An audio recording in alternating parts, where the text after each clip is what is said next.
You are getting grounded. Let's meet Maddie, a healthy and active 12-year-old who took part in the Pfizer COVID vaccine trials conducted by Cincinnati Children's Hospital. 2, 3.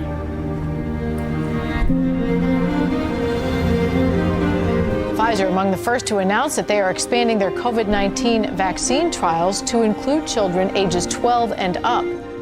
What was meant to be a quick vaccine trial process resulted in long-lasting health challenges for Maddie.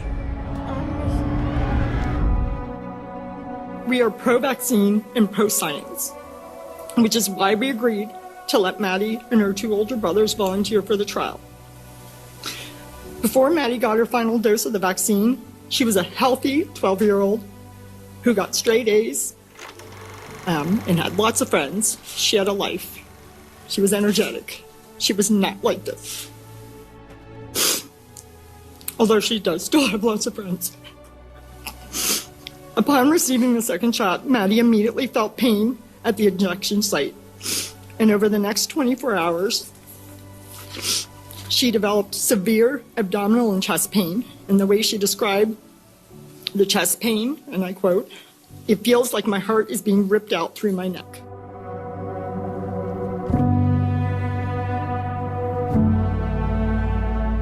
Maddie's first dose was uneventful, with no problems. The very day Maddie received the second dose, she started to experience serious health problems. So she went to school, somehow made it through the day. I don't know how. Walked in the door. I was at work. My husband works from home. Dropped her backpack and looked like death by the time she walked right into my husband's office. My husband immediately called. There's a trial line number that you're supposed to call when it happens. So he called them and they're like, well, we need to contact the principal investigator. We'll call you right back. They called right back. In between that, he called me back and I hear her in the background, Mom, my heart feels like it's being ripped through my chest.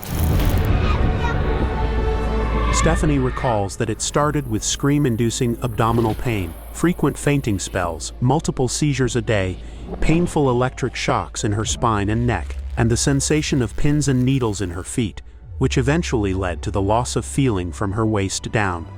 It started at the bottom, it started with tingling, and it kept moving up her body, and it got to the point where the tingling stopped, but she couldn't feel from her lower waist down. And at that point, she couldn't walk anymore. She literally couldn't move her legs.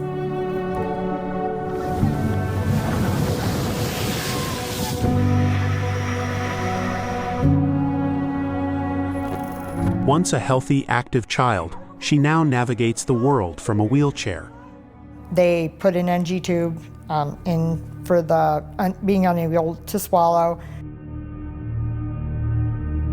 Today, she still can't walk.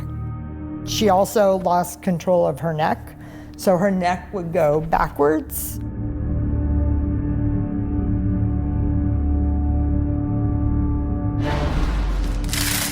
Maddie. Emergency rooms and hospitals became her new normal. Hey, welcome back. I need to take this out. Okay. Help. Give me, please. The most difficult times were in the very beginning where she was in such severe pain. Like the severe pain eventually I wouldn't say better. She has like a constant pain that's her normal, but like the zapping and stuff eventually stopped. Developing this morning, one of the world's leading drug makers has hit the brakes on its coronavirus vaccine trial. Another COVID vaccine manufacturer, AstraZeneca, faced several precautionary trial pauses over safety concerns. Even a single case of an unexpected illness is sufficient to require a clinical hold for the trial in multiple countries. I have extensive experience in drug safety. I've led 24 day safety monitoring boards and randomized trials. In one case like Maddie's, the entire program should have been halted. We should have had a complete review. She should have had detailed testing, and the program should never have been restarted unless there was assurances that that would not happen again.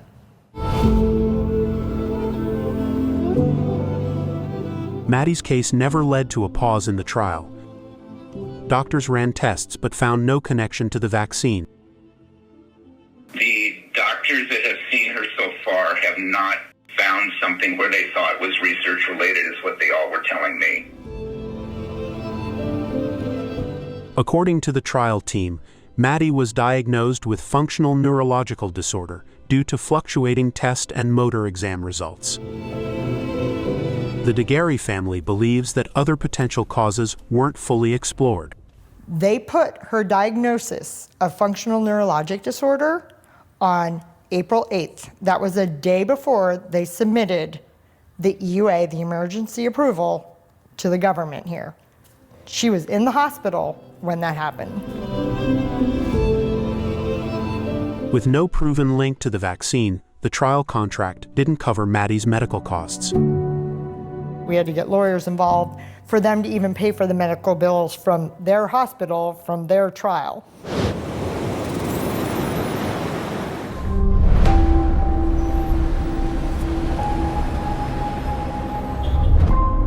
Aaron Series Practice is the largest non-governmental team that deals with vaccine injury claims.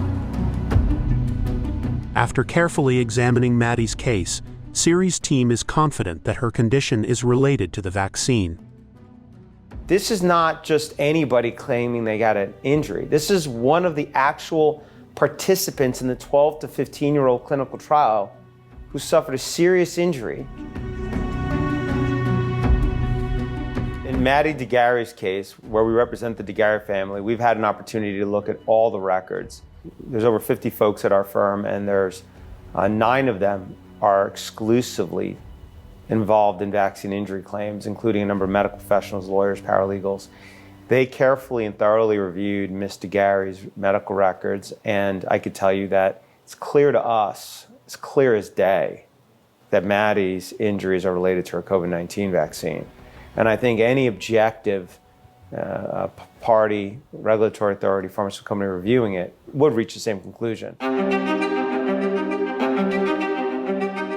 Did Pfizer include all of Maddie's symptoms in the documents they submitted for vaccine approval?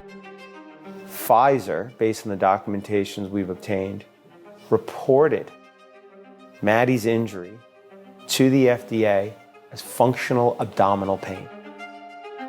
He said she had a tummy ache. She's in a wheelchair. She's got a feeding tube. It's clearly related to getting the COVID-19 vaccine, and that's how Pfizer reported it. That's troubling in and of itself. The DeGarry family finally found a way forward when Maddie underwent nerve examinations at a private clinic, indicating nerve damage.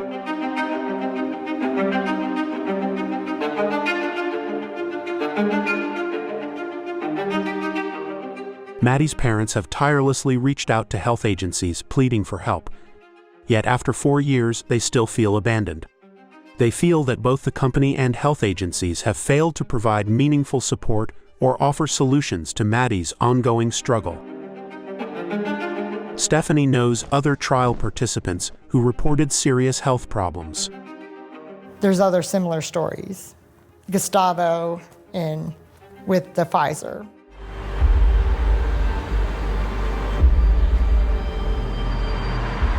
Augusto Rue, an Argentine lawyer who participated in the Pfizer vaccine trial, claims his heart inflammation and other health issues were not accurately documented. De que se reconocen que existieron estos efectos adversos, pero que no existió respuesta alguna por parte del equipo de investigación ni por parte de las autoridades estatales en la República Argentina. One of Germany's largest news organizations investigated and reported on his story. Pfizer maintains that in the cases of Augusto and Maddie, all trial events were properly reported and that no wrongdoing was found by regulators. Health authorities and regulators maintain that COVID-19 vaccines underwent rigorous safety evaluations and continue to show a strong safety profile in clinical trials and ongoing monitoring.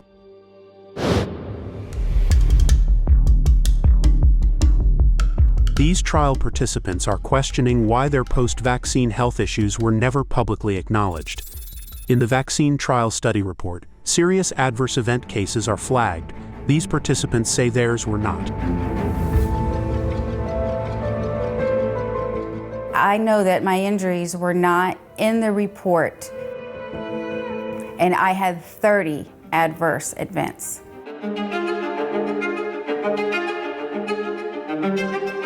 Olivia Cameron participated in the vaccine clinical trials at the Coastal Carolina Research Center. Following the second shot, Olivia faced a nightmare of devastating health problems that made her life unbearable. Among the long list of symptoms were excruciating nerve pain, severe neurological problems reminiscent of dementia, stuttering, and a feeling of being off balance. And I was really, really scared. And I just kept telling my son I was sorry, because I thought that I was going to be paralyzed or I was going to have permanent brain damage. I couldn't even read. Like, I could read the words, okay, but I don't know what they're saying. It was really tough. That was one particular day was really hard, where I was in so much pain, I didn't want to be in my body anymore. Like, I just wanted to exist as like a brain in a jar, because I was in so much pain. And I really felt like if I was to move like this, that I was going to be paralyzed.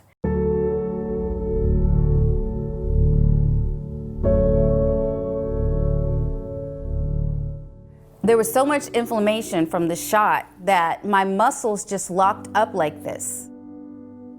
Olivia's shoulder muscle, where she received the injection, suffered a severe injury. She endured a relentless shoulder cramp that caused damage to the muscle fibers, resulting in high-grade tears and unleashing a wave of pain that persisted for months on end.